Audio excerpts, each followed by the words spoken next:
ఏలూరు జిల్లాలో బాబు జగజీవన్ రామ్ 38వ వర్ధంతి వేడుకలు ఘనంగా జరిగాయి. పట్టణంలో ఫైర్ స్టేషన్ వద్ద విగ్రహానికి ఎమ్మెల్యే బడేటి రాధాకృష్ణయ్య పూలమాలలు వేసి నివాళులు అర్పించారు. దళితుల అభ్యున్నతికి దేశ ఉప ప్రధానిగా చేసినటువంటి బాబు జగజీవన్ రామ్ ఆశయాలను ఆదర్శంగా తీసుకోవాలని ఎమ్మెల్యే కోరారు.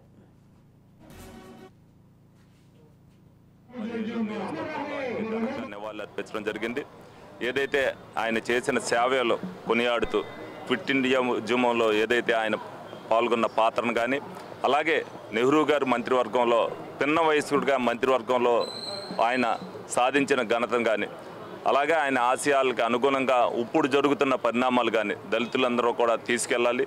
కుల వివక్షకు ఏదైతే వ్యతిరేకంగా ఆయన పోరాటం చేశారో ఆ పోరాట స్ఫూర్తిని తీసుకునే మొన్న 2024లో కూడా అందరూ కూడా సమూహంగా కూటమికి మద్దతు ఇవ్వడం అనేది, ఇటువంటి మెజార్టీలు రావడం కూడా ఆయన స్ఫూర్తి చాలామందికి ఆదర్శంగా నిలిచింది.